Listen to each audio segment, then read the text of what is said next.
sir. Thank you, Dr. Conte. Thank you for being here once again, sparing time to be here. And we thank everybody out there as well for being here.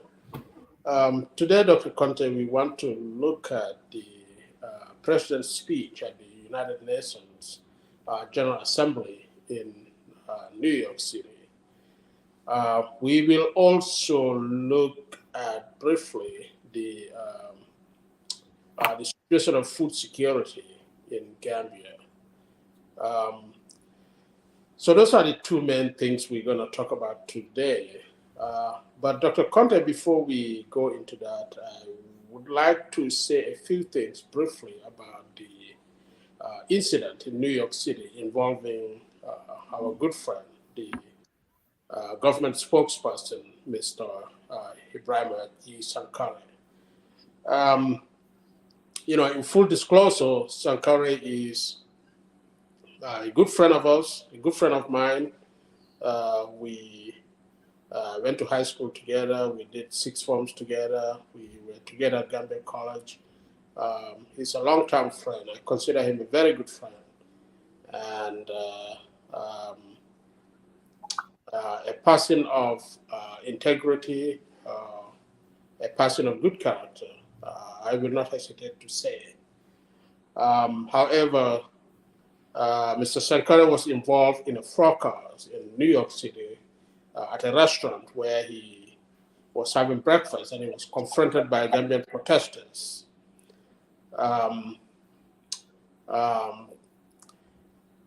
He was, a lot of things were said of him, about him, accusing him of involvement in corruption in the Gambia, wasting Gambian people, taxpayers' money, aiding and abetting the president in his corrupt deals, all kind of stuff. I do want to say that Mr. Sankare could be assured of our regret and sorrow for what he has gone through. He had to go through in New York City last week. But this makes it all more important, Dr. Conte, for what we talk about all the time, for the president to be very vigilant and to be very careful about what is going on in the country. He's the person in charge. He's the person we have voted for, and he is the head of state. He's the, as they say in Gambia, he's the one who's at the helm of affairs in the Gambia, right? And nobody's saying that Barrow is corrupt or his government is corrupt. But what we are saying, and which cannot be disputed, is that there's a high perception of corruption in the Gambia. Many Gambians believe that there is widespread corruption in the Gambia. And we do know for sure that there are many allegations of corruption in the Gambia, many of whom are still languishing at the investigation stage. No serious action have been taken to address these issues expeditiously. Recently, the National Assembly requested the result of an internal investigation of corruption at ports. Unfortunately, ports management refused to provide the final report of this investigation to the National Assembly. And I don't know why the National Assembly is still waiting to issue a subpoena of this document, because I think they have a subpoena power to legally mandate, legally require the ports to provide this report. Failure to comply with which contempt of National Assembly order will be issued as well. So the perception is there, and there is a lot of evidence of allegations of corruption in the country. So these things need to be addressed, and so that Barrow is not only doing that for the country, but also doing it for the people who work closely with him. Sankare cannot be blamed for any corrupt practices. The most you can accuse him is being um, closely associated with Barrow. So Sankara is the wrong person to attack.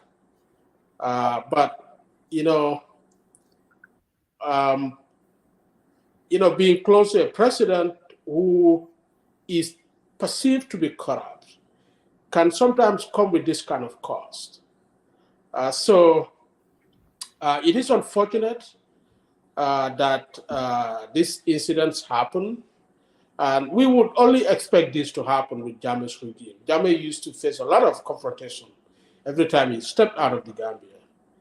Gambians abroad always confront him with protest and even threats of attack because Jammeh's regime was such a criminal regime, a lawless regime for that matter. We would expect the least for Barrow's government. This is supposed to be a democratic government, a very transparent government. That was the change Gambians wanted in 2017. Unfortunately, today, we have a lot of perception of corruption, high perception of corruption in the Gambia. Many Gambians are at a point of giving up on the country because nothing seems to be going right. The country is going through economic crisis, most of it domestically generated. We like to blame it on international events, but most of the problems that the Gambia is going through today, Dr. Conte, is domestically generated. We have embarked on poor economic policies for so long that we cannot expect any other outcome than what we have today. So that's what we want to say, Dr. Conte, about what happened in New York. It is unfortunate. I hope Sankara is okay. We just wanted to let him know that we are deeply regretful and sorrowful for what he had to endure in New York City, being attacked at a restaurant when he was having breakfast with company. There are a lot of allegations going on about him. We are not here to get into that, but we hope he's okay. Dr. Conte, do you have anything to comment on this incident before we go right into the president's speech at the United Nations? No, I really don't. Okay. Thank you very much, Dr. Conte. Last week, the President Barrow was in New York City to attend the what they call the 77th session of the United Nations General Assembly in New York City. The president's speech touched on a lot of things concerning the Gambia, concerning Africa in general, concerning geopolitics.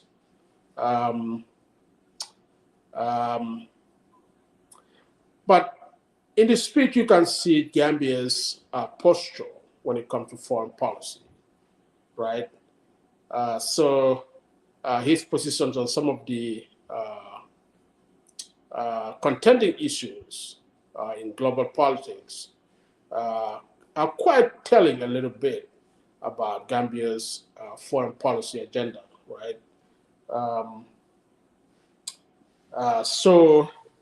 But before we go headlong, Doctor, some of the criticisms of the president's trip to New York, to the UN Assembly, General Assembly, it is widely criticized in the Gambia that the president has chartered a special flight to go to New York. Some people estimated the cost of this flight at about $11 million. That is quite an amount. So many people have frowned at this for being wasteful, considering the economic difficulties Gambian people are going through.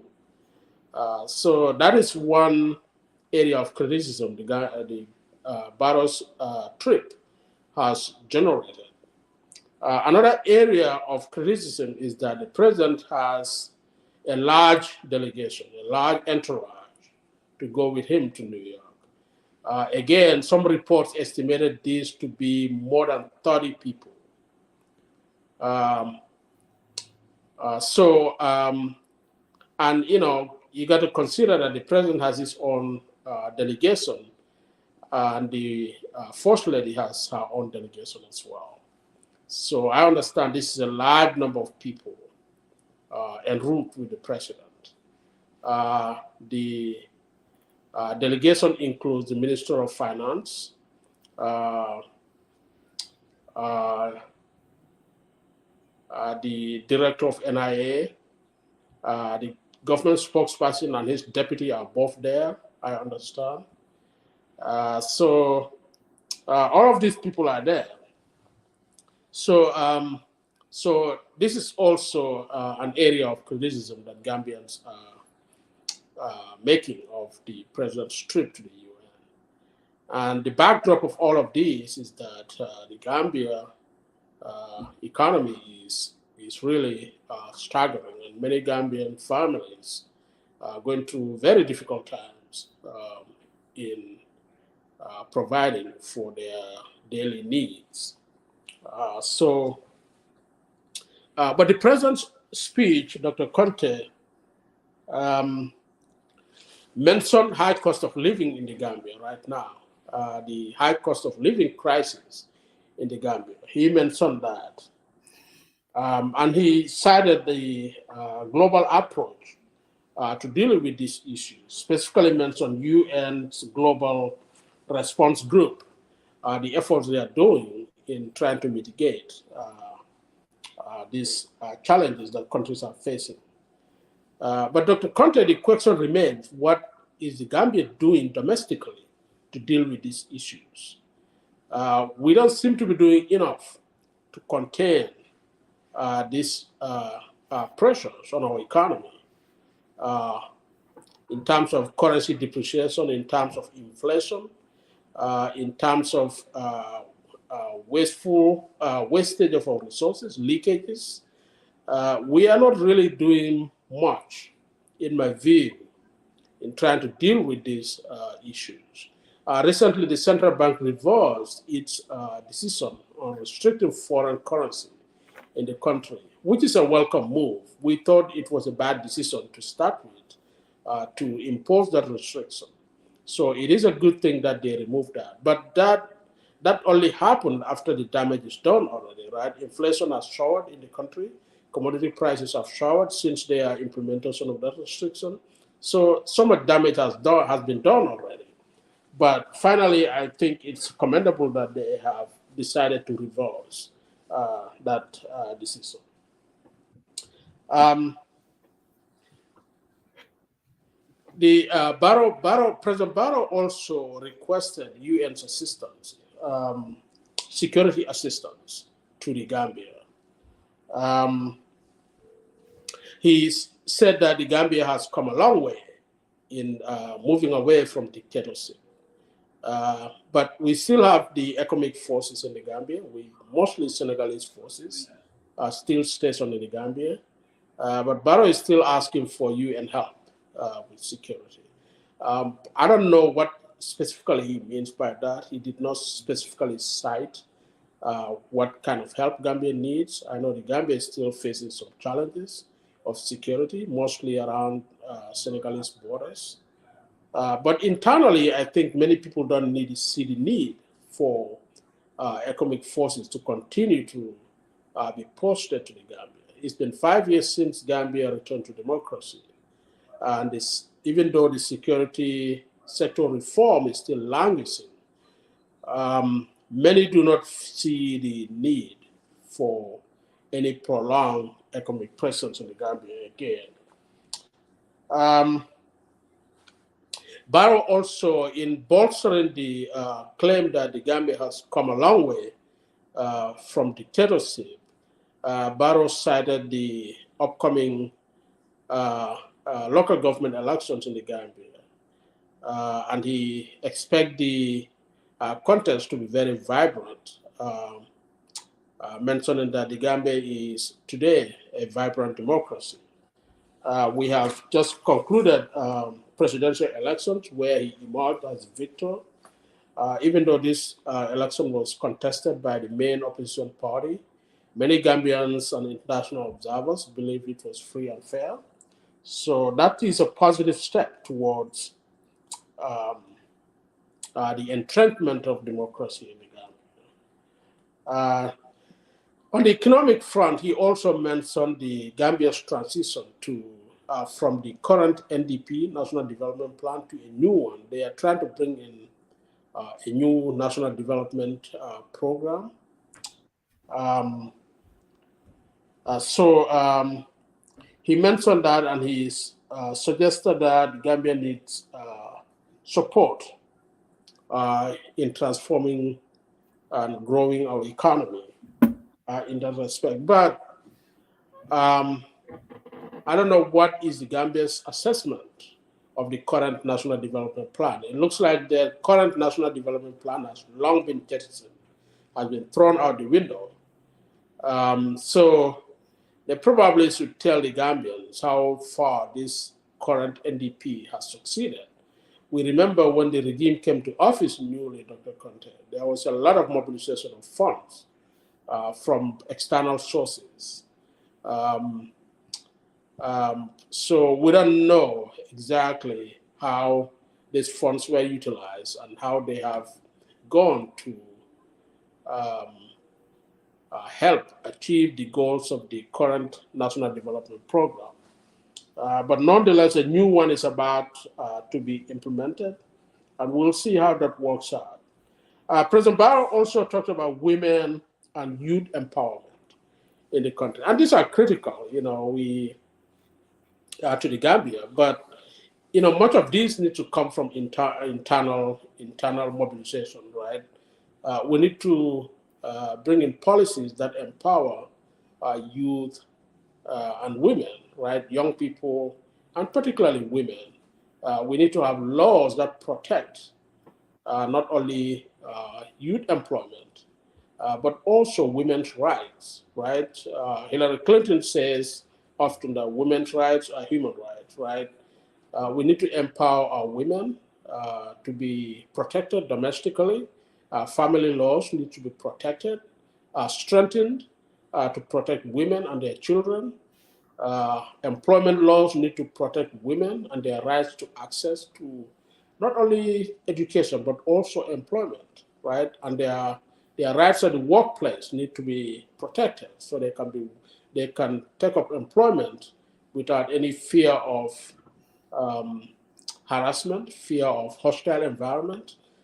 We need to have all these to protect women's rights in the country. So Barrow mentioned that. If you go to regional, doctor, he talked about many other places. He talked about Libya, the crisis in Libya, Morocco's right to the Sahara. Uh, he talked about terrorism in the Horn of Africa. He talked about Cuba, ending the embargo on Cuba. He talked about that. He talked about Israel-Palestinian war, conflict, right? And he wants a solution to that, mostly led by the Arab Initiative, right? So he also talked about Russia-Ukraine war and the humanitarian crisis associated with that, and the economic implication of that on global trade. Um, he also talked about Taiwan-China relationship and emphasized Gambia's stance on one China policy. Gambia is a good friend of China now. Chinese investment and presence in Gambia is increasing. So Barrow is clearly making a position on China-Taiwan issue. Um, so you can see Gambia's foreign policy direction in that respect. He also asked UN to consider debt relief for developing countries. He said the debt burden on Gambia particularly is reaching crisis level. And this is not today. Gambia spends close to half of its budget on debt servicing, right? That is untenable. So you cannot develop our country if half of our budget is going into paying servicing debt, right? So what are we doing internally, domestically, to deal with these issues remains a question. We need to look inwards a lot. We are looking too much outwards. You cannot develop your country by relying totally on external forces. You have to rely on internal forces and supplement that with external help. So Gambia needs to ramp up our domestic mobilization or domestic strategies to deal with our economic challenges. Barrow also said that Africa demands a permanent place, a permanent seat on the UN Security Council. Good luck with that. That's going to be a lot of debate, but nonetheless, he said that. So, to sum it up, Dr. Conte, if you look at the president's speech, he has broadly laid out, you can actually tease out Gambia's foreign policy direction from the president's UN speech, right? He has mentioned a lot of things that Gambia is interested in from the global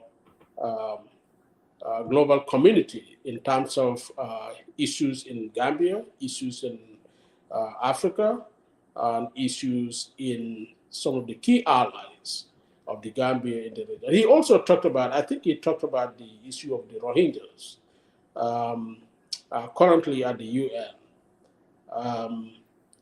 I know Barrow is, the Gambia government, let me put it that way, is continue to seek favorable treatment from the organization of the Islamic Conference, I believe.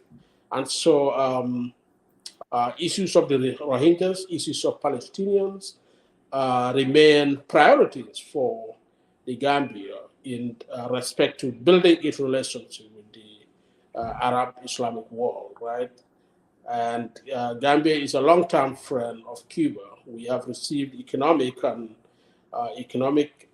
healthcare assistance from Cuba a lot. So Gambia is also defending and advocating for the end of embargo on Cuba. We can say the same thing about China-Taiwan issue. Gambia being a friend of China now and receiving a lot of economic help and investment from China. So you can see President Barrow's position on that as well in terms of foreign policy. So in short, Dr. Kante, we can really see, we can tease out from the president's speech pretty much the direction his government is taking when it comes to foreign policy. Dr. Kante.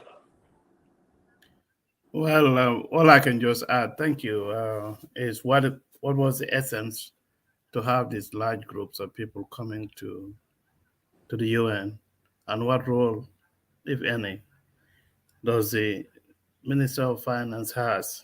Was he meeting with IMF or World Bank? And I wish President Barrow would take a page from the late president of Tanzania, Magufuli, who actually flew with on a commercial flight plane. So why do we have to spend all this money when the average school kid in the Gambia doesn't even have lunch? So I just rest my case on that. Thank you very much, Dr. Conte. Yes, that remains a question. I think Many people are not quite happy about the amount of money the president is spending on his flights, chartered flights, and carrying a large delegation like that. Remember, all of those people are going to earn per diems, so it's a lot more costly to the Gambian taxpayer. People like Dusano, many people are questioning what is he doing in New York to attend the UN General Assembly. Um, Dusano reportedly was seen in the streets of streets of New York, calling New York City the capital of the United States. And, and everybody was making jokes about this. New York City is not the capital of the United States. It's Washington, D.C. But that goes to tell us, Dr. Conte, that Barrow needs to surround himself with people of substance, people who are knowledgeable, people who can advise him, who can give him sound advice on the economy, on politics, on foreign relations. Not just anybody, because this goes to tell a lot about our country and the caliber of people we have around our president. So with due respect to Dusano, many people do not believe that he has represented the Gambia well. So that question remains. Why does the president need to surround himself with people like these and continue to spend lavishly on foreign travels with large delegations of people who are mostly just seeking for per diem payments, but they really add no value to the president's trip. So that's that. And also, Dr. Conte, You just take it. I would also like to say that if you look at the people who are in the president's delegation, the Minister of Finance, NIA Director, and several other people from the ministries, it is possible that some of these people may become important when we have because UN General Assemblies are opportunities.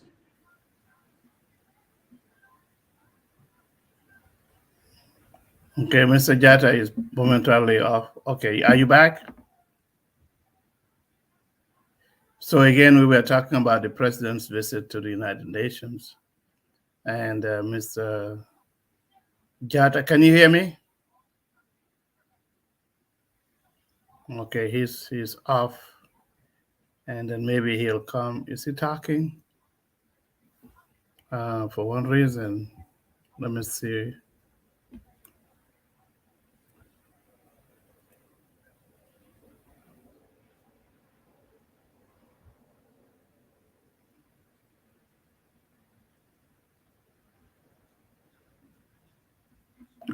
Let me call him. Pardon me.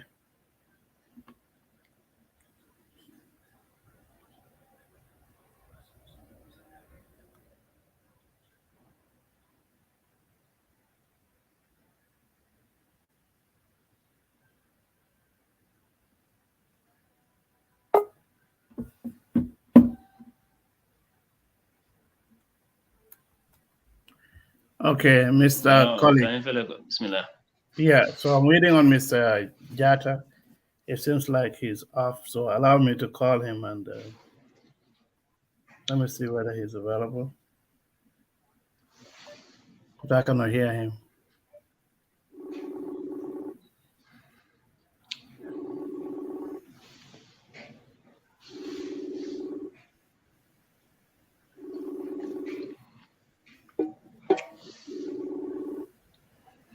He is talking, but I cannot hear him. I may have to kick him out. Mika Femoide, doctor. You cannot, because he's supposed to be speaking, but I cannot hear him. So I'm gonna remove him and see whether he can come back in. Let me get him back. Mr. Jata. Hello. We cannot hear him. He's muted. He is muted. Can you talk? Let me hear you. Mr. Colley. Can you hear me? What's going on? Okay, yeah. Can you hear me? Mr. Colley, can you hear me? No, I can read your lips, but I can't hear anything.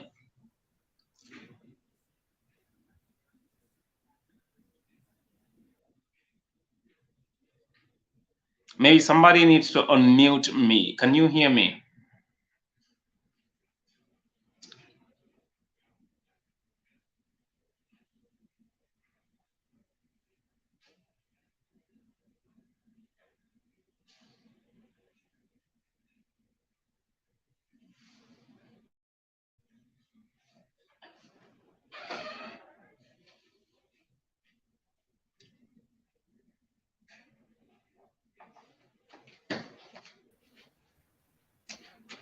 Hello, can you hear me now?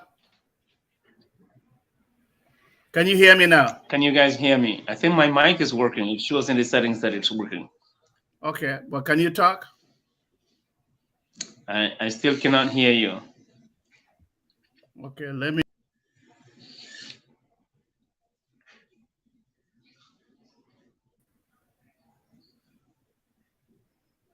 I don't understand why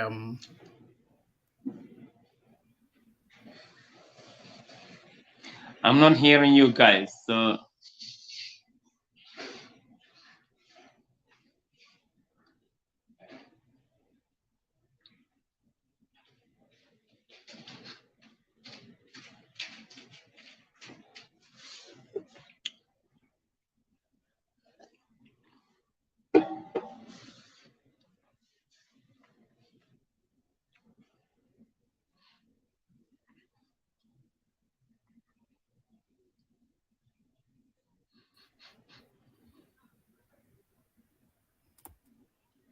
Okay, now we are all in. And what seems to be the problem? He is talking, but I cannot hear him.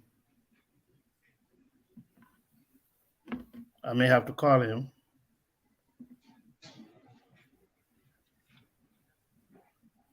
I can see Kaba's mic is now mute. So Yeah. mine doesn't show any microphone information, doctor. Yeah, you are muted. Okay. Okay, let me see.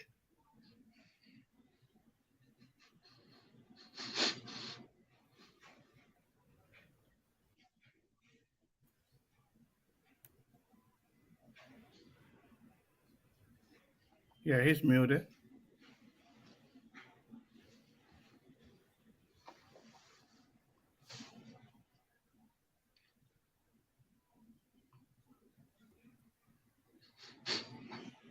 Are you in? He's not muted now, but I cannot hear him. You can hear me? Okay, now talk. Let me exit and come back and see if that's gonna work. Mr. Colley, can you hear him? Can you hear Keba? Okay.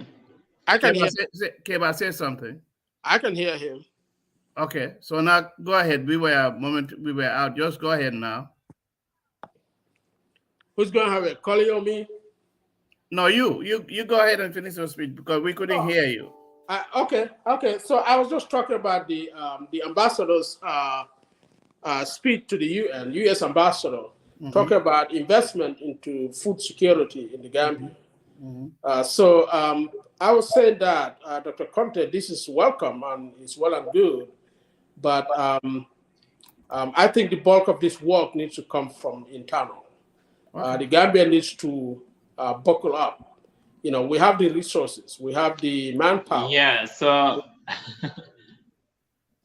I think it's still the same. You still can hear me? My mic is on. Can you raise your hand if you can hear me? I can hear you. So you guys can hear me, but I can't Yeah. hear you. Seriously, Um, I can hear. oh, okay. So I saw what was happening. It is my phone settings. Okay, I can hear you loud and clear now. Okay, sounds It is good. me. Apologize. It's my phone settings. It's a different phone. I'm not a phone techie person, so Okay. apologies. All right, sounds good. So basically, my argument is that we need to do more internally to create food security for our people. Um, we have the resources, we have the arable land, we have the water, we have the manpower. There's no excuse for um, dependence on importing food for our people. There's no excuse for food prices to be this high in the Gambia. We just need to ramp up internal production, and we need to provide the support to the farmers uh, to increase production rather than looking outwards. Outward investment and support are important and they can be very helpful, but it cannot be our um, mainstay. It cannot be the main thing we will rely on to provide these things to our people. Um, I believe in self-reliance. I believe Gambia should work hard and rely on itself predominantly, mostly, to to create its own economic development. External help is important and is welcome, but it cannot be. We cannot entirely depend on that. And this is the context in which I will see and I will deal with any suggestion of investment into food self-security, food security in the Gambia. It is welcome, but it is not going to be the panacea. It's not going to be the main solution to our problems. Dr. Conte, Mr. Collins. I will allow Mr. Colley, because since I called him urgently to come and share with us his knowledge. So we started with President Barrow's visit to the United Nations and the fracas that Mr. Sankare was involved in. And now we are talking about food insecurity. So I'm going to allow Mr. Colley to just go ahead and share his views on those. Oh, yeah, thank you. Well, Sankara, I didn't want to say much, but it's all there for the whole world to see. And then, and then, I hate to use the word judge, but I think it's meant to be that way, the way it happened exactly. It it speaks volumes about Sankara and Barrow's government and what is exactly happening in the country. Unfortunately for Sankara and Barrow's government, the modus operandi has been exported to foreign shores, to the United States of America for the whole world to see. This is the age of social media. This is the YouTube. This is the Facebook. This is the Instagram age. This is the TikTok age. But that did not provide any sermon, any forewarning, any sense of idea to our current government to be on the guard, not just in the Gambia, but internationally. It didn't provide them any admonition, sort of. You know, old habits die hard. And the Wolof or the Mandinkas would say, it's like somebody's hair. Our behaviors and whatever we do, it's like hair that is grown on our head. No matter how much you cut it, if it is a curly hair, it's gonna grow back curly. If it is a straight hair, it's gonna grow back straight hair. So the habits that they have in the Gambia, they exported it to the shores of the United States of America, the most powerful democracy in the world, the most apt nation for every tiny nation, especially in the third world, to showcase at such a forum, a global forum like the UN, to showcase what they are up to or what they've been up to. Well, these people came over here to show us, to not just us, but the rest of the world. This is what we've been up to. This is what we've been doing. We think success is defined, is underlined by embezzling funds like the poor and downtrodden, their fund, their birthright, embezzle it, get a chartered flight, come over here under the guise of a government spokesperson, particularly in the case of Ibrahim Sankare, just go to a restaurant, eat out, while a bag of rice is unaffordable for the average Gambian in the Gambia currently. But go to not just an ordinary city, but just New York City, where you have the headquarters of the most powerful institution in the world, in the most powerful country. Eat out there.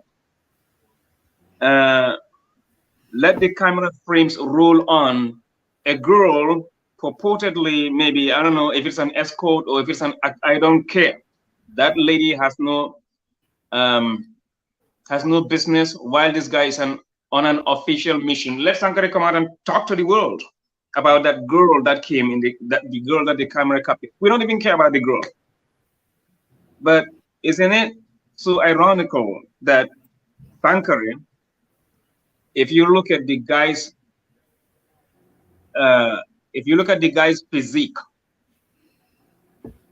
what you can easily call, they are fed to bloating, if I can put it that way. He is fed to a gluttonous bloating. His belly, his entire physique shows that he's not hungry. I don't care if he has an underlying comorbidity or I don't care about that. But you go to Gambia right now, you're going to see the average Gambian, how hungry they are. You alight at that airport.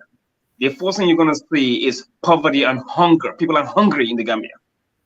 But these people have the audacity to take a chartered flight. Now, it's been said that they spent 38 million Gambian dollars on that chartered flight.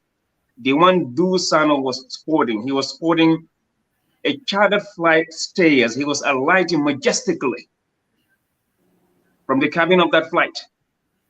Allahu Akbar. That's a message. That's a non-verbal message to the average Gambian. People are hungry in the Gambia. Doctor, with all due respect, I cannot be sitting in America here and then just complaining and then complaining and complaining. And at the end of the day, these people do their shopping at Macy's and then Target or Best Buy. By now, their relatives, they give them probably a whole shopping list. Me, I want an iPhone. I want this. I want it. Whether they're going to afford it or not. The per diems are rolling as we speak. Hunger, as far as the Barrow context is concerned, and their co-religionists context are concerned, they're not hungry. They are not. So I don't know if this was a God-revealed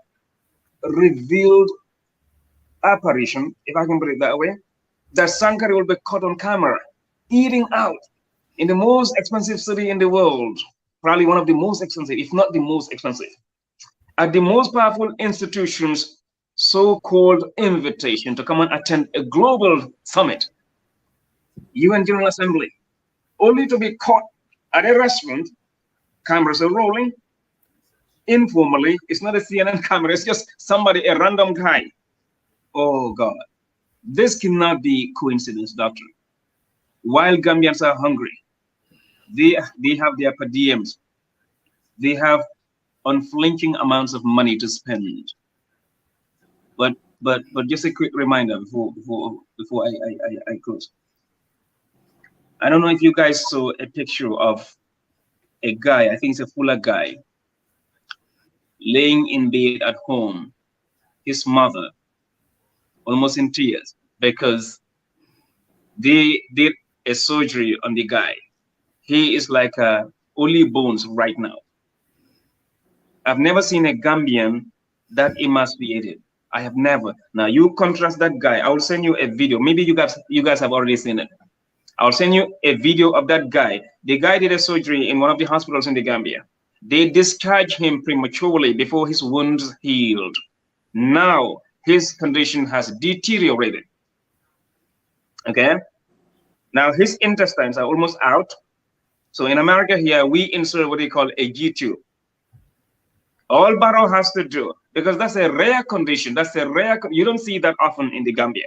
If anyone has that common milk of human kindness, all they have to do, put that guy on a plane, bring him to America or foreign shores, let him insert a G tube because he cannot take anything by mouth. Anything that he takes, it comes out automatically out of that intestine. You see his belly is open. Subhanallah. So he has a stoma. Medically, he has a stoma, but they don't have any G tube to place over there. You can see his intestine opening. Intestinal opening. Whenever he takes water, water oozes out. Barrow had the audacity to go to the Gambia's National Assembly just recently to lie that Gambia's health sector is performing well, is fine. Are we under a spell, doctor? Before we even talk about food production, think of that guy's case. I'll send you a video. Probably you guys have seen that video already. So the guy is at home and he said in the local vernacular, I am just here. And then his mother is sitting next to him in that bed. The guy is like a skeleton. You can see his ribs. You can count his ribs. He is in the Gambia currently. Barrow Sankare, no wonder Sankare would eat at that restaurant to his belly full. But you have the poor and downtrodden over there, lying in helpless beds. They cannot even insert a G-tube or evacuate that guy to foreign shores for him to have a G-tube place, that way he can eat. And the guy said in vernacular, they just decided to send me home to die at home like this. This is the same president and his co-religionists in the persons of, whether I don't care if it is Badra Juve, I don't care if it is Ibrahim Sankari or Sidin Jai or Fabakari Tombon. These are heartless people. No one is going to stop me from using my words carefully as far as describing these people are concerned. Okay? As far as describing these people is concerned, no one is going to guide me. No one is going to tell me, no, tone down a little bit. These people are heartless. Just exclude my uncle's name there, Fabakari. Huh?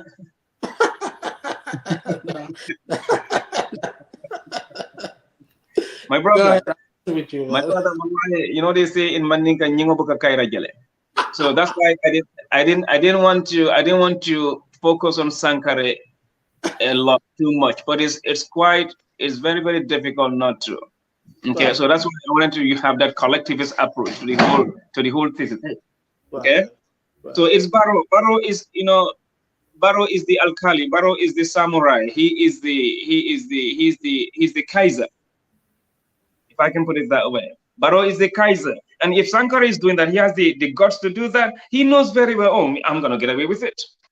If Sankara is doing that in the open, no wonder, when the reports come out, when social media, kids, our youth, when they complain, currently in the Gambia, the status quo, what is happening in our country right now, you go to these nightclubs, you see GG. You see them with escorts. That's what has been reported constantly. It's not just one time. So this is not just the Ibrahim Ceases being caught with prostitutes, or Dusano being caught with so many, or Sirifo Sonko becoming irreconcilable with being caught with like somebody's wife and then bragging about it. That's not just that. They are exporting the same audacity, the same heartlessness. Okay?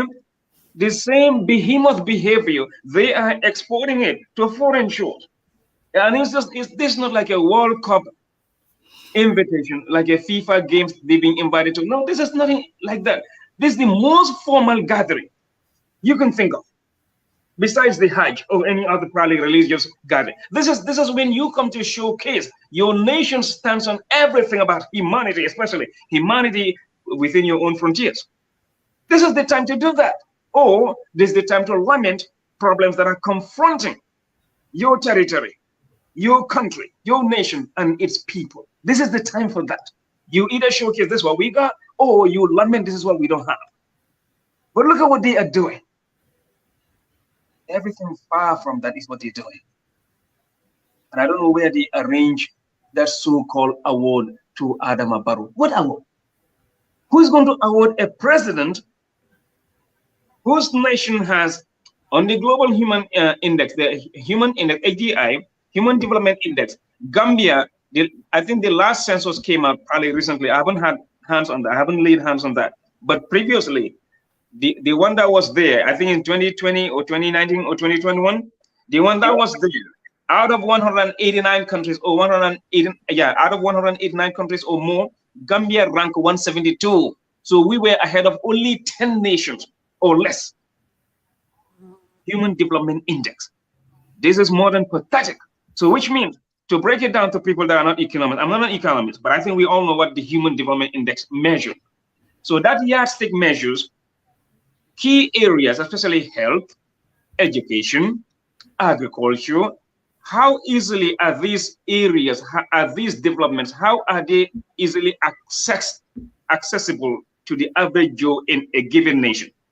So if Gambians get sick, do they have easy access and quality access to healthcare? If they want education, do they have easy access to it? Not just easy access, but quality. Just recently, doctor, you are an academician. Our results came out for WAEC or WASI or whatever. We all know it.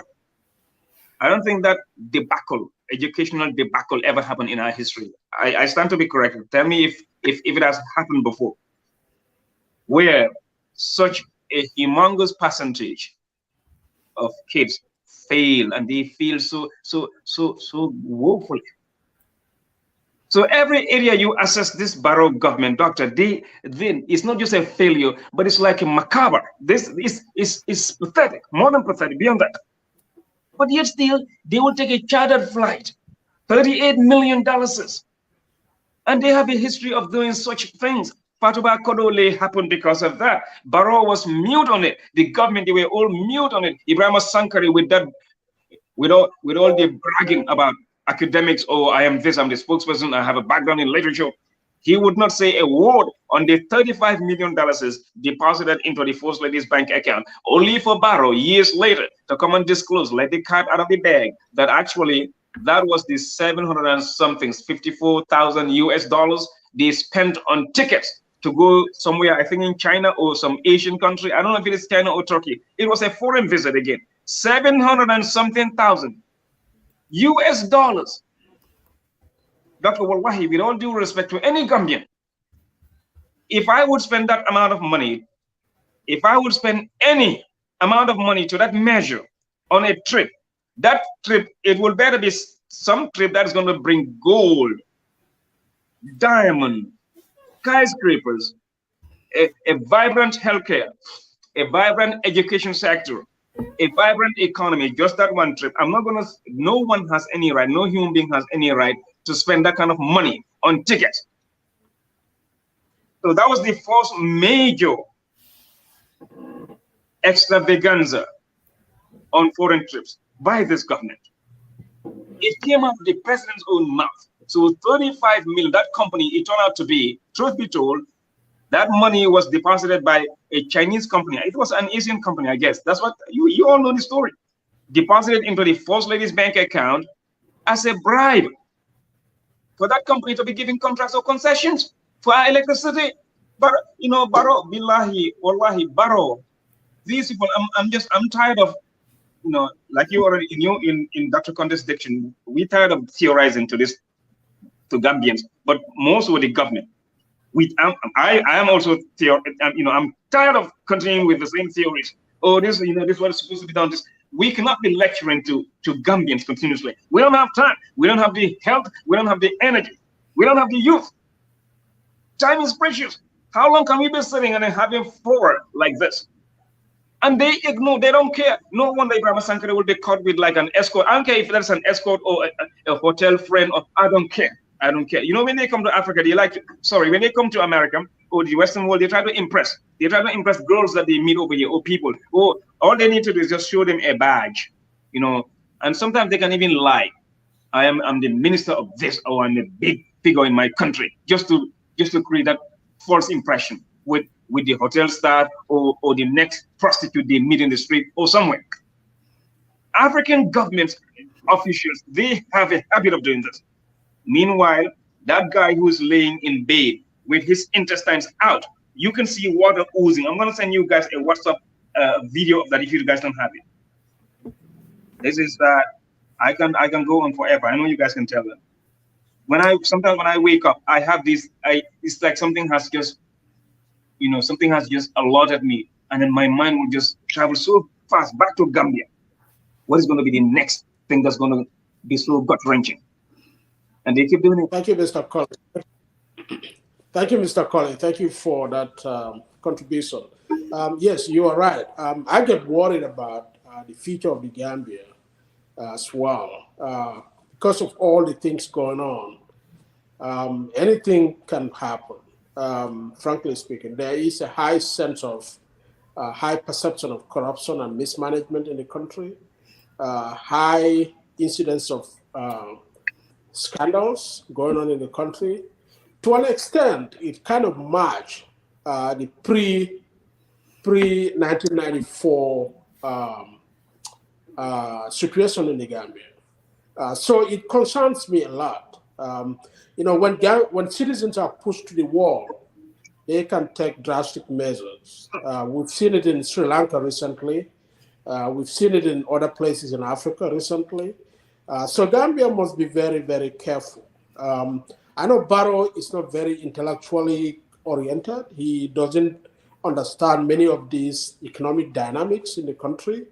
And he doesn't seem to be to have people who can honestly talk to him. I see him pretty much at the mercy of his ministers and his advisors. Not that many of his advisors are smart people either. Many of his advisors are political advisors. They don't know much about the economy. They don't know much about the dynamics of national development. Advisors like Dusano, advisors like Dembo by Force, and other advisors, I don't really know anything they can contribute outside of politics. So Barrow is pretty much at the mercy of his ministers. So that is in a very dire situation, to put it. But if I may ask you briefly, I don't know if you listened to President Barrow's speech at the UN. He talked about a lot of things about Gambia, Africa, and the global issues. Talk about Taiwan-China issue, talked about Morocco and the Southern Sahara issue, talked about the Israel-Palestine issue, talked about the embargo on Cuba, talked about Libyan crisis. Do you see, based on Barrow's speech, do you see any shift in foreign policy? Do you see any new or continuity in Barrow's foreign policy direction? Is that for me or doctor? Or both? You go. That's for you. I'm going to come to doctor in a minute. Okay. Well, hardly do I watch Barrow ever say anything as far as delivering a speech or a remark is concerned, unless it is like an impromptu one. If he arrives at the airport and people, blast it on social media, and I happen to see it on YouTube. But this other one, I had no choice but to watch it. But then he lost me the moment he uttered the word succumbed. He keeps creating his own word. Yeah, he lost me. Trust me. I forced myself to focus, but no student of literature. No, I don't want to call myself a student of literature, but no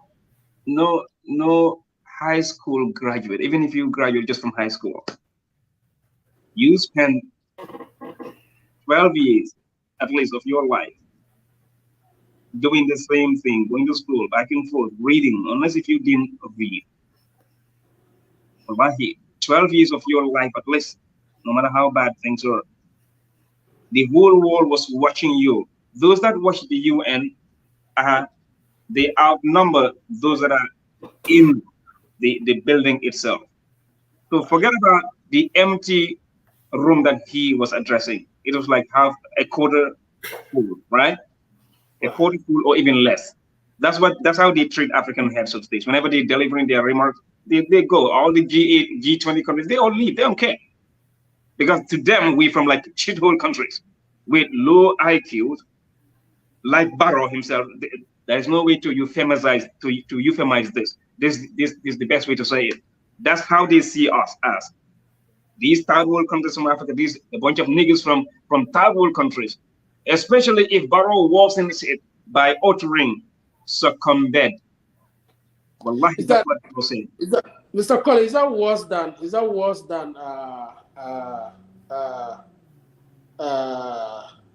condolence? He said at the and calling the British High Commissioner ambassador. You know, I heard that one, but it was not clear to me. Can you put me in the frame, please? What exactly? So condolences was what? It was a mispronunciation or misappropriation of a word in context. Well, what exactly? We don't know. The argument is that he, instead of saying to express condolence to the British High Commissioner, he said condolence, and to the ambassador of the UK instead of High Commissioner and condolence for condolence, ambassador for High Commissioner. So you know, brothers, I know you guys are laughing, but I believe in I tend to believe in what is called retributive justice. Yeah. I believe in divine justice. You know, some people would call it karma or something. I don't want to talk about that, but retributive justice happens. It happens. You cannot be embezzling public funds. Just think about this for a second, brothers. Yeah. Jawara and Jammeh, just the external debt scenario. 30 years of Jawara, 22 years of Yahya Jammeh. I am just uttering a cliche. You all know this data. Jawara's 30 years and Jammeh's 22 years. Barrow almost doubled the external debt Gambia owed in only 5 to 6 years. What is the ratio of 5-6 years to 22? What is the ratio of 5-6 years to these two figures combined? 30 plus 22. 52 years of our national history. Barrow almost double the foreign debt incurred by these two different previous regimes. What did Barrow spend that money on? Where are signs and symptoms of that money being used to deliver to the abject poor in Gambia? You don't see any signs and symptoms. What did Barrow do? You know, so his UN speech, this would happen to him. Retributive justice.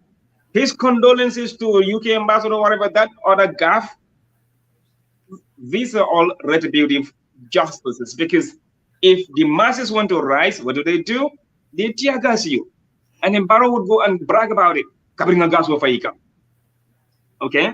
You want to just show your frustration at the government. No one has that intention to go in this place to burn down anything, not even an effigy. Okay? But what do? They tear gas you, and then he brags about it. So God is on the side of the poor and the downtrodden. So the guy comes to the UN, he delivers a junk speech, a speech that is so embarrassing. Okay? Or he does it back home, addressing the British crown about a condolence, a serious gaffe. I don't know if you caught what I was trying to say. You kind of we lost you. Yeah, I lost connection briefly, but it's okay. So I was saying, if you put those things together, his UN gaffe. Yeah. If you put it together with the condolence one for the British crown, I'm saying simply that I still believe in retributive justice. The masses don't have any way to address Barrow in the Gambia. We don't have any democracy in the Gambia. Let's stop kidding ourselves. Not even the National Assembly is putting Barrow to task effectively, efficaciously. They're not doing it. Okay. So if a group of Gambians want to get together, they request a permit from the IGP. No, we're not going to give it to you, because Barrow said it during the campaign. After this campaign, we're going to make sure political discourse in this country is going to take a different turn. We're not going to be giving, we're not going to allow people, when they are looking for power, they say democracy, when they are in power, they suppress the same democracy and rights, civic rights that they tend to be championing. They act like they were championing when running for office. Okay, so that's what we're seeing in the Gambia right now. So no police permit for any protest. So what other avenues do Gambians have to articulate their grievances or dissatisfaction? No one even threatened to burn even an effigy in the country. As far as Barrow's misdeeds are concerned, and boy, his misdeeds are like humongous. What Barrow is doing, think of the airport thing, the money that they for feeding from poor people, poor semesters like myself. You land in the Gambia with a family of 4 or 5. I bet if you have a dog, they're going to ask the dog to pay $40. So $20 in, $20 out, $40. If you convert that into the Gambian currency, how many town trips would that last you for during your stay? That's a big pocket money in the Gambia. $40 currently. So $40 times 54. That's the exchange rate right now. Tourists, we Africans, we are spendthrifts. We like to spend money easily. Europeans are not like that. Caucasians, they don't spend money that easily. So $40 is a lot to somebody from Scandinavia. You and I are doing far better than many people in Europe, and these are Caucasians. So you're talking about somebody who's in the teaching field in Germany or Estonia or Latvia or Ukraine, and they just want to go to enjoy sunshine in the Gambia, nothing else, or maybe some little other things, right? Every $1 counts for those people. They spend their money on the ticket. They work so hard. These people, they just don't get up and say, I'm going to go to Gambia next month. No. Some of them, they plan these trips for years. I have worked with people in America here.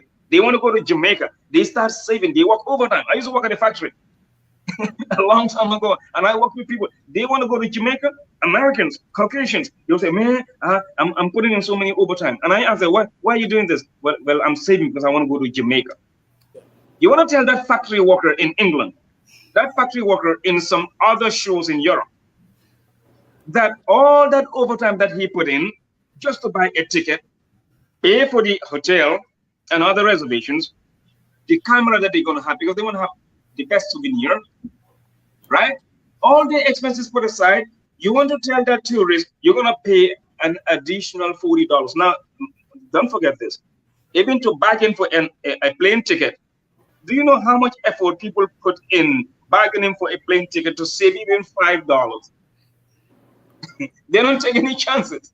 And they don't take anything for granted. We Africans, on our naming ceremony, on our Kulio Gamo, we are spendthrifts. We can spend, we can blow money, just like that. Europeans and Westerners are different.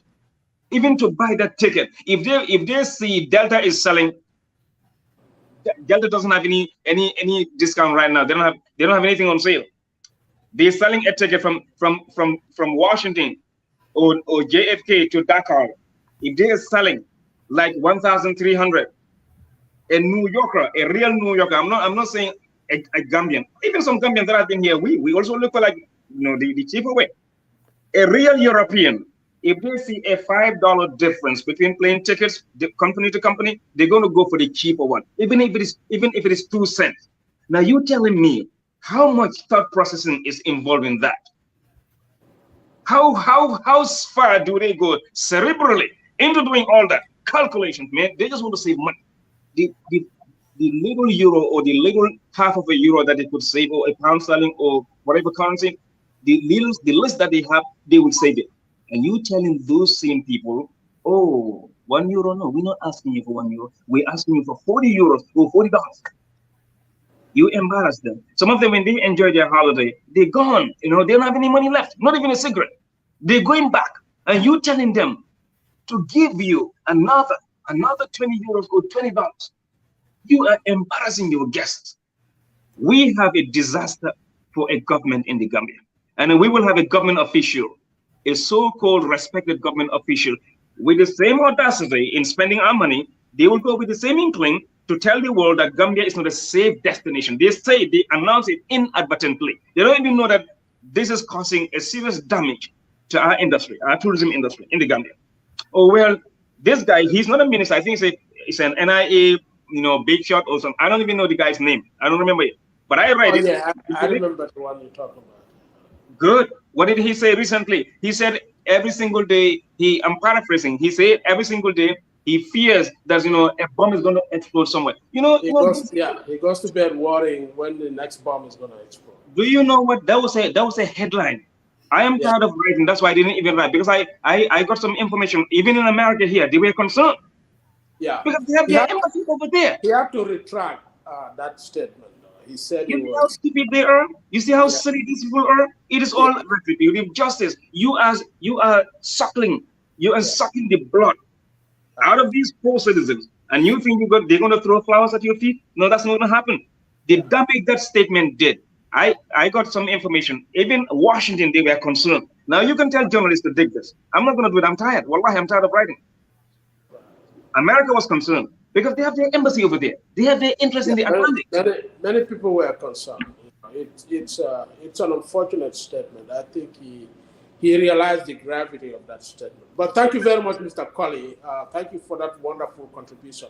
I'm going to give Dr. Conte a chance to sum this up briefly. I know you and I took over the whole thing from him today, but Dr. No, Conte, no, it's good, and I definitely will be depending on him because he has vast knowledge and a lot yeah, of he stuff. definitely does. So Yeah, I'm gonna engage him to only if he's at work, but I yeah, will try to get him on that. So for me, I don't have anything to add on Barrow's visit to UN. My only concern is why is it that we Africans always want to beg? Why can't we find revenue internally? Because South Korea doesn't have any natural resources, but South Korea has human resources. So why can't we use our talent instead of coming to beg? Because every single time we beg, in fact, you were just talking about the Gambian Dalasi. I know before the increase in salaries, the Gambian Dalasi was 23, 53 dollars, and I'm talking about the official market, 53.16. But when they increased the salaries, the Gambian Dalasi devalued to let me just give me a second, let me pull that out. And I remember, I used to put this on Facebook, and one of the president's advisors asked me, "Where did you get this from?" And I was shocked I don't know. to say that there is someone working at the Gambian, at the State House of the Gambia doesn't know that you can. And look at it now. Okay, last week the Gambian dollar see. Okay, like I said before, they increased the salaries. The Gambian dollar see relative to the United States dollar was 53.16. Uh, this Sunday, it is 54.55. And let me look at the thing here because Mr. Jata, you were talking about the spread one time. The minimum is 54.5, and it can go as high as 54.9, almost 55 dollars is to $1. And I remember making a prediction that by December the Gambian dollar will be 55. So now, even before the end of September, the Gambian dollar stands at nearly almost 55 if you have to round it. Yeah, So when we tend to depend on Western countries for our survival, it's basically you are importing, and if the stuff is going to be denominated in the foreign currency, it's going to suppress your functional currency, which is the Gambian dollar. And I also would like to say here categorically that criticizing the president doesn't mean that we don't. I still support him, but I'm very very disappointed at the lack of fiscal discipline. How can you just charter a plane to come to the UN, knowing that that plane that you're going to charter, when it sits at the terminal, is going to incur cost storage, and and then he could have just flew taking the a commercial flight, because one time when he did it, Gambians were very happy that he did that. So there is no fiscal discipline. And the entourage was so large also for one reason I don't know. So we have the UN mission, permanent mission to the UN. They could have used those people. But why do we need to have 30 people and then the First Lady also came with her delegation? I would like to know what the First Lady actually is going to do in Washington, D.C. But again, it's already in New York City. But again, when you ask those questions, they say that you are against the president's development agenda. This to me is unbelievable. And I hope the president may, at one time, maybe one day, will listen to his critics, even though some of those critics support him. But this is very, like you were talking about the young guy who was brought back home from the hospital, and these are things that the government should be looking at. You know, so you're spending all this money, but yet still your healthcare is in shambles. So we're supposed to support Barrow and just agree with everything until the manga sajid. The Bularamono can like that. Thank you, Dr. Conte. Thank you very much. Thank you all for being here. Mr. Colley, any final word to Gambian people? Well, my final word would be what we have in the Gambia reminds me of what a Zimbabwe professional said in an interview I came across, I think, last week, that leaders, they're supposed to be at the front of the queue with plates of food serving the hungry. They're supposed to be serving the hungry. So this, if it is like a bowl of Benichin or the Gindibali of Benichin, a leader is supposed to be at the front, facing everybody in the queue, in the line, as all people join the line, and the leader or those in leadership in positions of power and influence, they should be the ones serving. Before they eat, they gotta make sure everybody else eats first. But opposite of that, the contrary of that is what happens in most African nations. Our leaders are themselves in the queue eating before helping others eat. This is what's happening in the Gambia. Do you know why Dusano came to America? This is common sense. Do you know why the First Lady keeps coming? Besides the per diem, I was telling somebody, usually they all have like two passports. One is the emergency one. They make sure that one has at least America's visa on it. In the event that there's a change of government, that's the one they're going to be used. Or when they fall from grace, whether there's a change of government or not, whenever they fall from grace, that passport bearing the U.S. visa on it, they use that as their key to the wider world. They travel back to America or to a different country, different destination. That's one of the reasons they do this. 50%, almost 50% of the reason they do it. The second one would be per diem.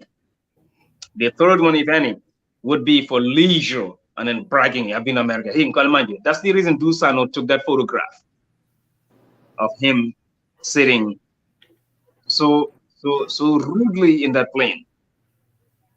Without Gambia's taxpayer money, Dusano could not even afford anything like that to even Dakar.